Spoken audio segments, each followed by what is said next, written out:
Coming up next. To me, trusting a man fully or depending on a man fully was optional. You know, it's something you choose to do or you choose not to, because you know you can do it on your own. You've seen your mom do it. At the first time it looked, I was offended in most cases. One step, two step, three step, four. And then By the way, labor ni kitu interesting eh? Yani tunaweza kuwa tunapiga story 2 feet. It was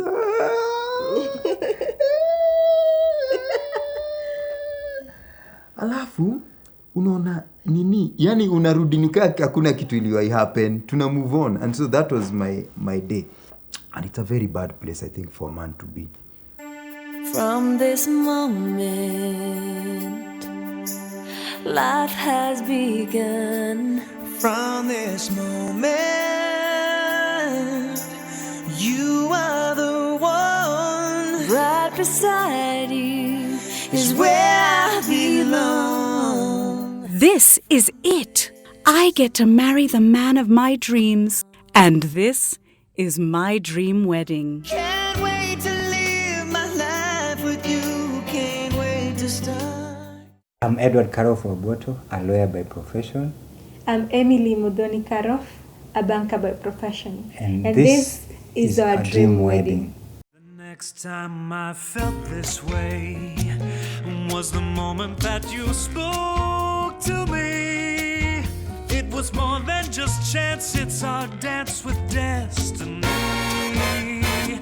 The first time I felt your touch, I didn't know my heart could feel so much. Your hand was in mine, we were lost in the... I come from central part of Kenya, in a place called Mukurweini, that is in Nyeri district. And he comes from Mumias. So way before he used to tell me that I would want you to come and meet my parents. When I was going, I was just praying for God's favor to be upon me. It's not easy meeting your other parents to be. I decided, first of all, I had to tell my parents about it. That's even before I decided to propose, father and my mom. And I told my dad that this is Emily, the lady I've been telling you with, and we have decided we want to at least spend the rest of our life together, and I want to marry her. Then the next day, this one now he told me alone. Now that I've decided to marry her, when are you having your wedding? I remember we went home in July last year, and I was telling my dad probably next year, April. Then said, no. Once we've decided to marry Emily, and the way I've seen her, if you wait, you might lose her. But of course you're saying that with the light touch. You have to make plans to ensure that probably you marry her this year. Thanks to the chance that I dance with destiny.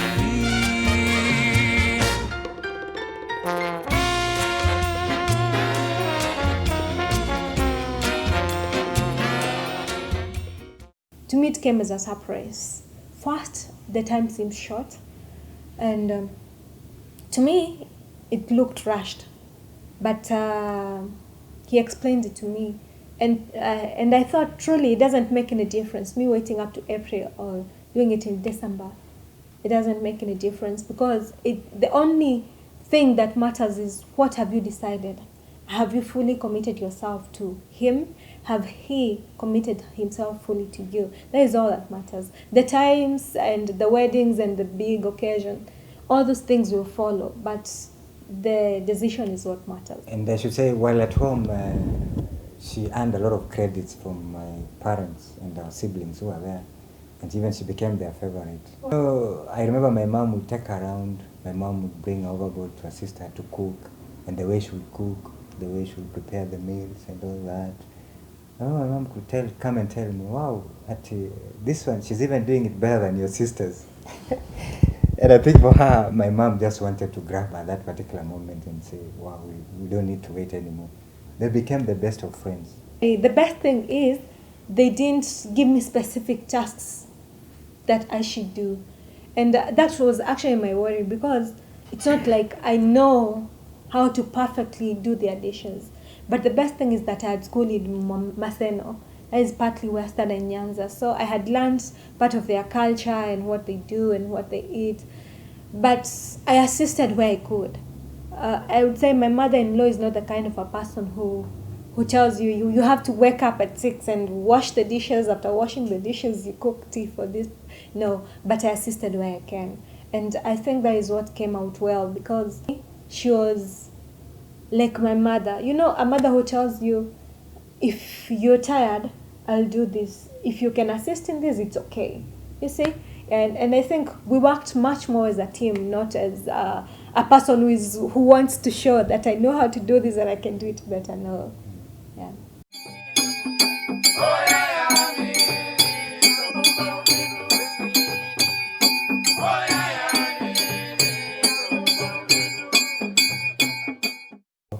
In our family, having been the firstborn and having all my parents at the same time, I was able to at least understand the model situation of a family and the setting. So I remember when I brought this issue up, of course my parents were concerned. And you take it positively, don't even blame them, because they're saying, oh, you say, what are the circumstances probably that she grew up as a single parent child and all that. Then I remember I told them, for her, actually, she told me she lost her dad when she was 2 years old. 1.5. 1.5 years, at a very tender age. And then they asked, and the mother never remarried? Yeah, and the mother never remarried, and up to now, there are only, in fact, 2, her and her sister, and that was it. The challenge came out when I started dating her and learning more. I discovered that even when she will have conversations with her sister and her mom, and me also when I have my conversation on the other side, I'll notice that if I would tell her some things, she was very uncomfortable. Because she would make decisions without involving me. Everything you'll find she has planned and without involving. So you'd wonder, hey, what is not happening here? Then I later on will discover that, the way they've been brought up, there's no father figure in their family. So they've been used to stand for themselves and make decisions by themselves. Unlike now, us, where I've been brought up because you are the firstborn, you have a father, and also your mother will need even to consult my dad also, and even the siblings that you have will need to maybe to consult me and inform me, in fact. Then they just do it on their own. And they discover that they do their things differently. Even their sister will do their things differently.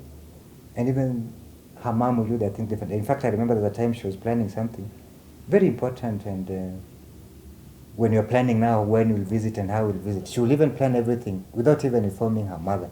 Then I ask her, why would you do that? And say, no, I think for us, we'll just inform them when everything is ready, because that's how we've been doing things. Then I remember at one point I even told her, that's not fair. In fact, to your mom, the way I see it, that's not even fair. You have to involve her.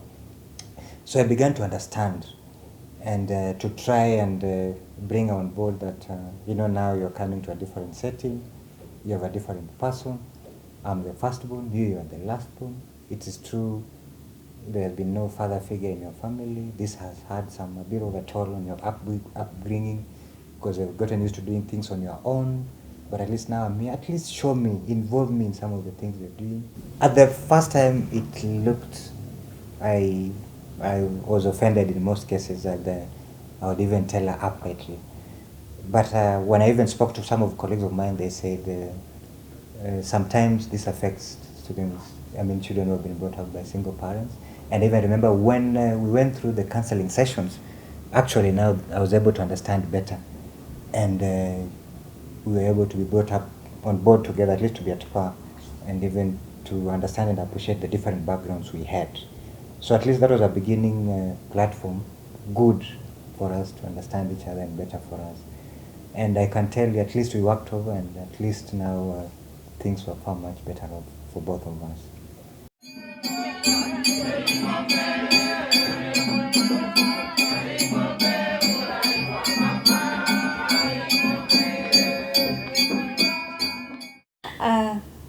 I would say being brought up by a single parent is very different from being brought up by 2 committed parents, because there's a difference between people who are living together and people who are tolerating each other in marriage. But being brought up by my mom without my dad, I think that is what we took. My mom is the only one who was fighting for us. So what we knew is that when you have an issue, it's for you to stand up for yourself as a woman. Because I don't have brothers, I don't have a father figure in my mind. I don't have anyone whom I can look up to as a role model and say that this has come out clearly as my father, or a person whom I would engage or ask for advice. No. All through, I think the people who I've had in my life all through before he came into my life are women. So that is why I think I had to make decisions on my own as I've been brought. Because my mom, when I was small, she went through a very hard time, including being thrown out of our matrimonial home, that we had to go live in town, and she had to provide for us all through education, all through high school, university, and it was all by herself. To me, that is what remained in me, that a woman can do it on herself. But it was not an intention to hurt a man or not to open yourself up as a man. But these are things that have been engraved in you since you were small. That is why it's hard for you to bring in another person to help you make decisions, another person to ask for advice, another person to wait upon and to rely on or to depend upon. And that's why I would say that is why we had conflicts at the first time. But later on, after we talked about that, I realized that it's true. I need to open up and realize that this is not the ideal family or ideal world that we ought to live in, and it's not what I would want to give my children when they are being brought up or when they are growing up. And that's when I realized that it's true. He is the head, and as he says, he keeps on reminding me that you need to call your mom. How is your mom doing? Have you told her about this and this and this? And I think I'm doing better. Yeah. And I think I've improved from then, and I'm still opening up to people. And I know he's the head of the family, and his role is well written, and I know I can't make decisions on my own. And it feels better. The burden has been lifted off me big time. I would say when I was alone, or when I thought I would make decisions on my own, you carry a bigger burden. But when you realize that I don't really have to do this, the burden is lighter. And I would say marriage is beautiful, because marriage gives you someone to help you, gives you someone to look up to, gives you someone whom you can trust and depend on. Yeah.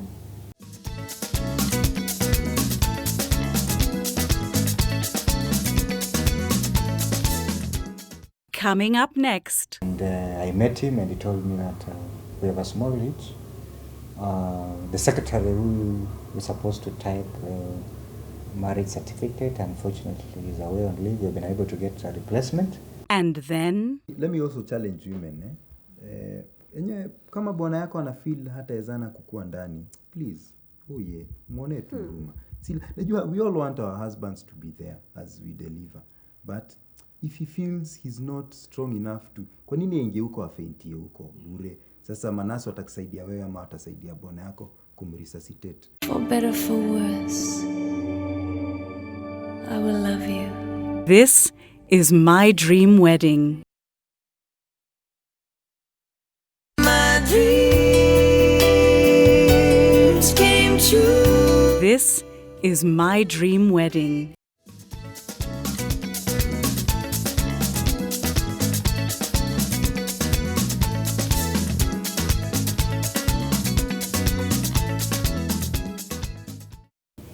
I would say for every single mom who knows that she doesn't, especially mothers, they do not have a father figure in mind, or they are not planning to remarry, or they don't have men in their homesteads, because even the men who would come or the men they would bring may not be the fathers to these children, and they may be men who come and go. So these are not the perfect father figures, but the best thing would be take these children to other homesteads whom have got a perfect family setting. Let them see how decisions are made, how these children rely on their dads, and also how they involve their dads in decision making or even asking for things. You know, children know that the father or dad in this home is the head of the family. Mom is just a support.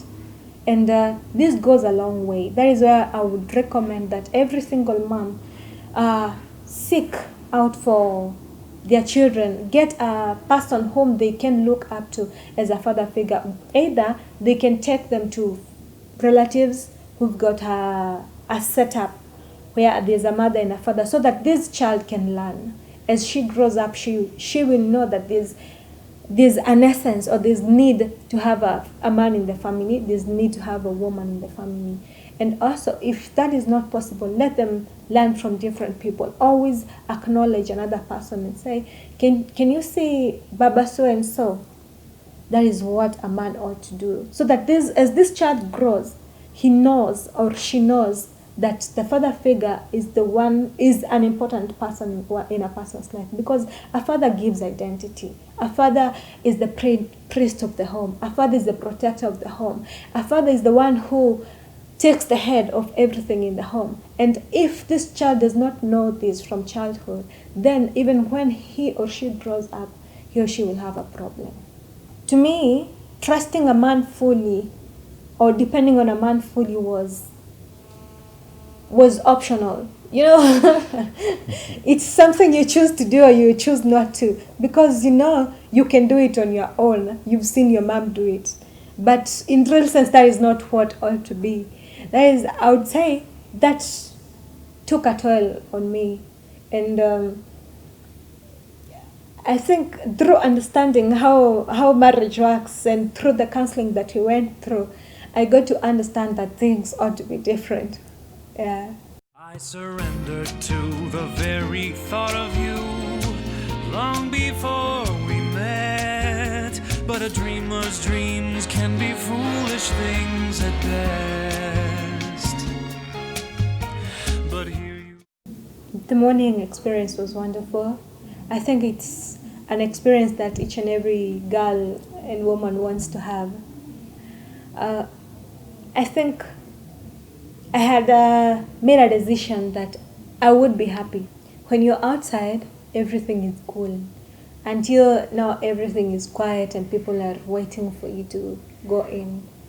Because it's hard for you to smile and keep smiling when no one else is smiling. And it's hard for you to maintain the smile until you start wondering, am I a zombie? Or because, there are times when it comes naturally. I'm told I'm not supposed to look at people. I'm not supposed to look sideways. I'm just supposed to look in front. People in front are serious. And I'm here smiling all over. But I thank God I made it to the front still smiling. But I would say it was a little hard. It was a little bit hard than smiling to people who are smiling back to you, Yeah. So I think I'm gonna write you and tell you that I know it's been forever and ever and evermore. Just look at all the time that I've been waiting. Again, I was able to control my emotions. I just looked at her and I was so surprised. I'm telling you, I had never seen her that way. I had made, as they say, it's a taboo not to see the wedding gown before. So of course I had not seen it before. And I had reminded her that we are trying to ensure that everything we are at least working on should be something that is admirable and something good. Because, getting a wedding gown is very tricky. And I told her, please, because I was the one who was supposed to buy, in our culture, you're the one who's supposed to buy the gown. Of course, you give the girl the money, but you don't see it. So I told her, please, don't let me down. Eh? So I would say that when I saw her in that gown, it was one that I had never seen before. I think I had never seen something like that, and it was so amazing. She was all in white, and with the veil and walking in. And lucky enough for her, she was smiling all through. She was not emotional, she was not shedding any tears, she was smiling all through. So when I was looking at her, this also gave me some bit of strength in terms of comforting myself and just being firm and also overcoming my emotions. Special moment inside the church, and the church, the way it was looking wonderful and everybody was standing up for her. Of course, when I came in, nobody stood up. It's expected. I just came in when people were seated, but you know how it was her day, so everybody had to stand for her, and all the attention was there with all these eyes looking upon her.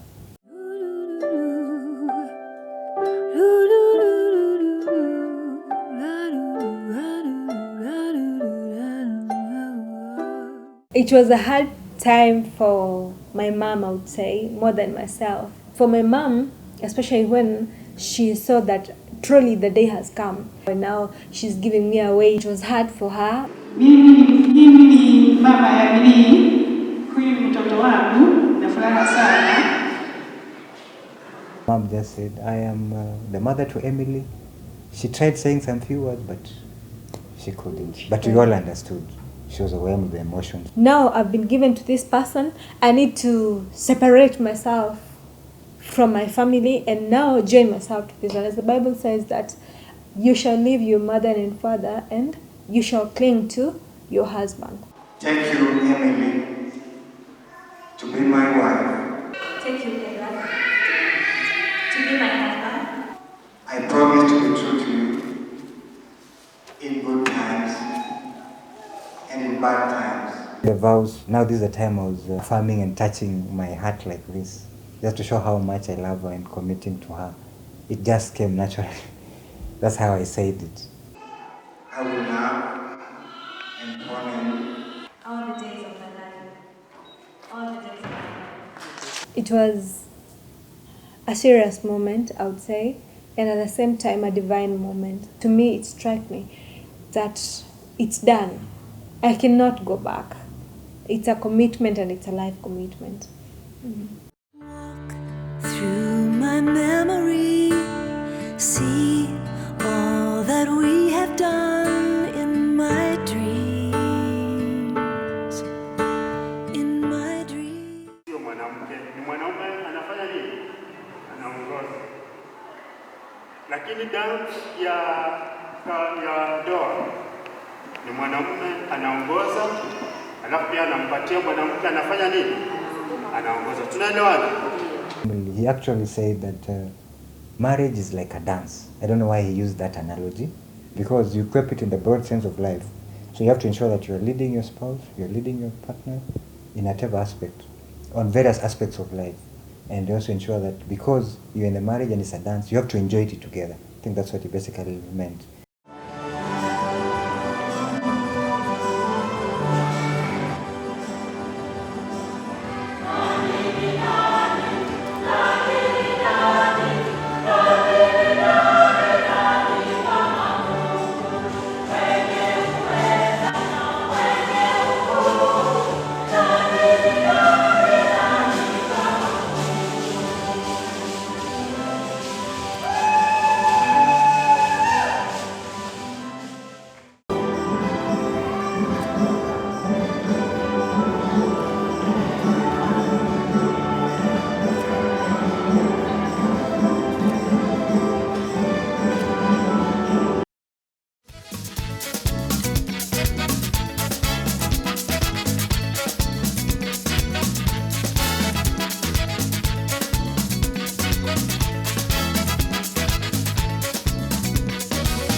I remember asking her, had you ever danced in Iskuti before? Because the way she danced, she didn't even look like a Kikuyu.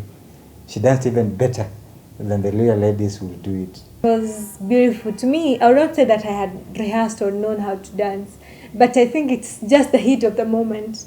People are dancing and you got to dance because people are looking at you, and if you don't dance, they won't dance. Or that is what I was telling myself. So I had to pull up my socks. I had to dance with him, and he did well. These are the weapons that will protect you in your marriage. The speech that my dad gave, I even didn't expect he'll give that kind of speech. Emphasized on the need that we're coming from very different backgrounds. Them, they have accepted Emily as their own daughter, and also the people should do it like us. And I normally say, in fact, that is the beauty of it all. When you have different cultures coming up together, and then accepting each other, and then celebrating the moment there is. And that is, I think, the things that matter in life. Of course, he gave the Bible for us, but above all, he also gave me a special rosary, the one that we normally use to pray. And from that, my father being a farmer and all that, he had to make it special by giving us a cow. You could see. And since you can't bring the entire cow to Nairobi, of course, he took a picture of that cow, framed the photo, and then, of course, he gave us as a gift on our wedding day. That rosary and the Bible that he gave us, it really touched me in a very special way. I was actually touched, and I cherish that moment, and I forever cherish it. There is one secret about marriage, and that is communication. And communication has a few principles. If you want your marriage to live well, you must communicate well.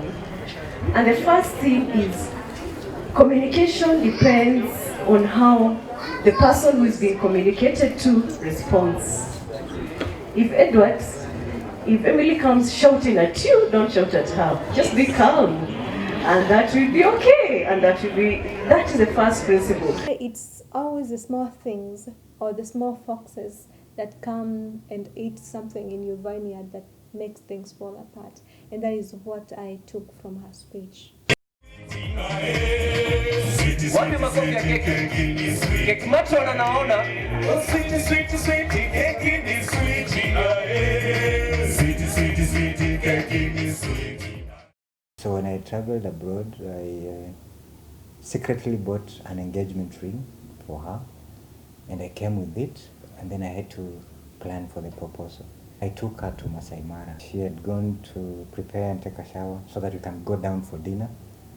That's when I pulled out my ring, and I went to my niece, and I just showed her the engagement ring, and I proposed to her. I wasn't expecting that day would be the day that he proposes, even if I knew that one day he will.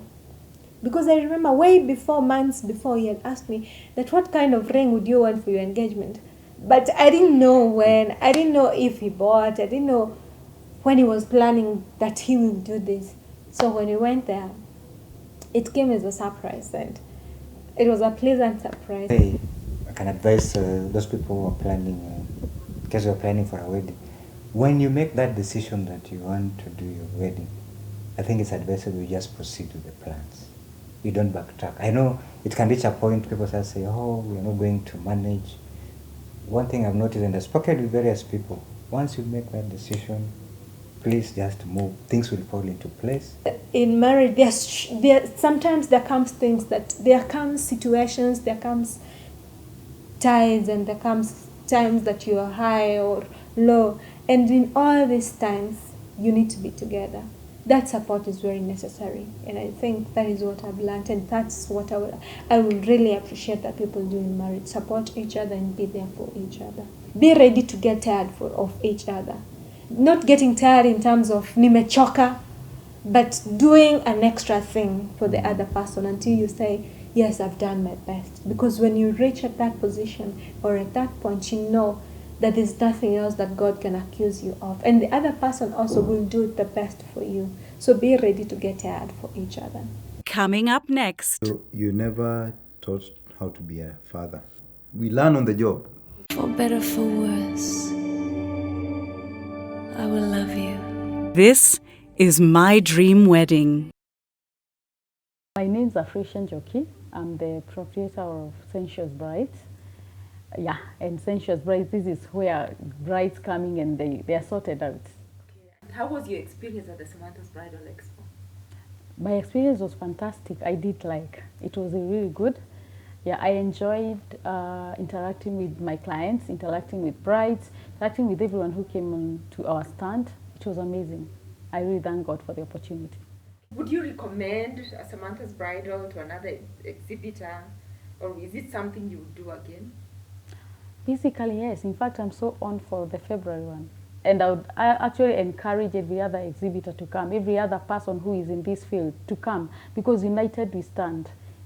And once you decide to walk alone, you cannot make it. You need other people. You cannot go and do an expo alone. You need other people so that we can also bring our people together so that they may have variety.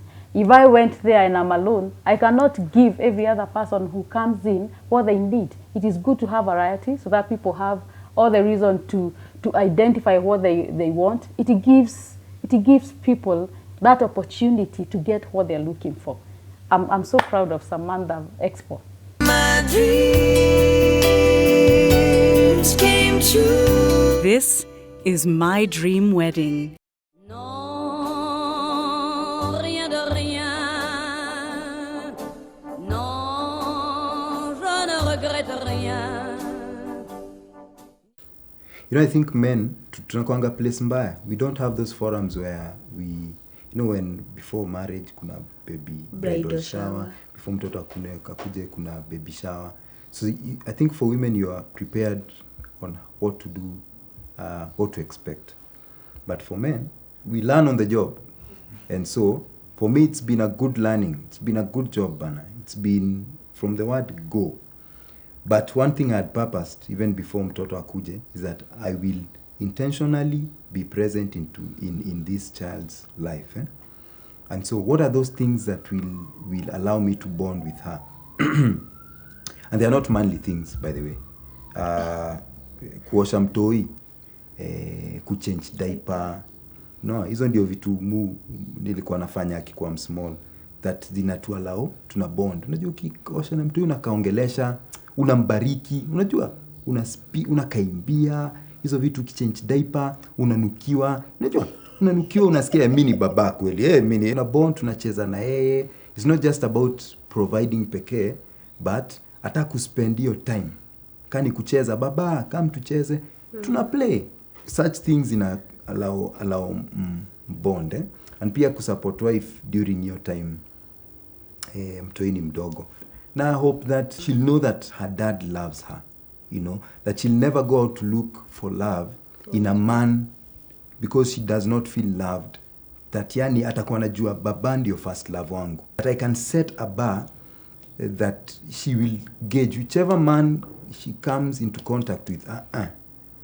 You are treating me badly, you know. Asikwe ati mtu anakuja na mdanganya hapo, I love you. And I feel, I love you, hata baba unipenda, you know. And so I desire that tutakuwa friends, tutagrow kukuwa friends, that she can actually know that her dad loves her. I think many women grow without their fathers actively in their lives, feeling their father's love. And so, mi nilijichallenge, nikasema nitapenda mtu wangu, acha ajuange mimi nampenda, asiwai doubt simpendi. You know, by the way, going through pregnancy and the mood swings nini. Sikuwa na mood swings. Wacha hata tusianze hiyo. And labor. I had purpose, nilikuwa nishasema sitaingia actually as she labored. And we had gotten our friend who's a doula to come and assist us. So I knew mimi sitakuwa. And so, interesting enough, towards the end, nikajikaza. So she was induced like before time because blood pressure yake ilianza kucheza. And a lot had happened actually just before. The dad had prostate cancer. And so we had gone through a month of emotional, it was a tough month. And so she's pregnant, she's almost. And sadly, eventually the dad passed on. 2 weeks before. 2 weeks before. It was a Tuesday night.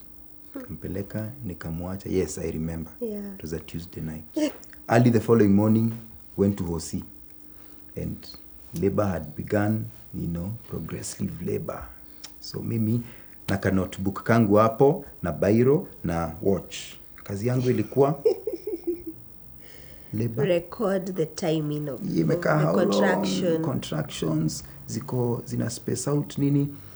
Na tuko na yeye hapo tuna walk kwa corridors au si hapo labor inakuja. Alafu narudi back to normal.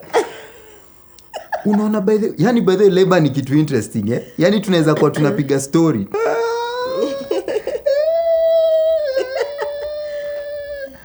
Alafu unaona nini? Yani unarudi nikaa hakuna kitu iliwahi happen. Tuna move on. And so that was my day. And the more the day progressed, the more intense labor the contractions ikakuwa. And it's a very bad place, I think, for a man to be. Where you do not have any power to do anything. You're just a witness and a support person. Unarab tu mgongo, you're seeing your loved one in pain. There's nothing you can do. It was a long day, a long, very tiring, not tiring physically, but emotionally tiring day. And eventually, after almost 14 hours, daktari anakuja anawaambia, sasa inabaki 20 CS. It was a very tiring day, very emotionally draining day. And so even to the place where the baby alizaliwa, yani, it was tears of joy. Tears of joy. Nilifurahi. Nililia kama mtoto mdogo. Mpaka ile unajiuliza, Soksi unalia nini? Unalia? Yani, I think you appreciate your wife, you appreciate women more, seeing what they go through to bring out a child, and how at that point for a man there's nothing you can do other than maybe pray. You appreciate a lot, but above all you appreciate that women are strong people. Women are very strong people. It's important to walk with her when she labors, because it's a place where unajua imagine tu yani ni wife yako na manasi. She needs someone who I think ana feel yuko side yake. Unajua mtu ana feel this is someone who's here with me. We are walking through this together. But also let me also challenge women. Enye kama bwana yako ana feel hata ezana kukua ndani, please, muone tu huruma. Najua we all want our husbands to be there as we deliver. But if he feels he's not strong enough to, kwa nini aingie huko afeintie huko bure? Sasa manasi atakusaidia wewe ama atasaidia bwana yako kumresuscitate, kumfanyia first aid, But it's a place, it's, ni si place. I don't think it's a place where you need to force someone to be. Let them be out of their own will. So for men to support my wife zetu, tukue hapo. Let's try. Not maybe as she delivers, but as she labors. You can. Sugue mgongo. Take hizo walks na yeye huko, so that you also appreciate the child when the child comes. And you also appreciate your wife when seeing what she's gone through, enyewe, you tutamu appreciate. At my most selfless point, there's nothing much I can do. But what I appreciate the most, alikuwa hapo till the end, apart from kwenda theater, alikata. Unaona? Hajai sawa mpaka leo mkumbushwa siku ingia theater. Ni sawa. Hiyo ndio inaitwa ndoa. Kwa ndoa mwanaume ni kukaliwa. Kukaliana. Hata unanikalianga, unanisukumanga. Mimi nimekaliwa sana hapa. Umse ako na mimi. So it was, I'd say he's walked with me throughout when it comes to parenting. Hajaniachanisha at any point. Actually, even now from baby number 1, nilikuwa nimeambiwa since it's yes, we need to wait 2 years to conception. but sasa si tukajiambia since 2 years zetu zinaweza kuwa 4 years ama 5 years tuanze tu sahi. So maybe number 2 hata alikuja before the time frame ya daktari. Hatukusumbuka hata, ilikuwa tu almost instantly, and so we thank God. Baby number 2 is a good testimony. No regrets. No, I will have no regrets. All the things that went wrong, for at the last I have learned to be strong.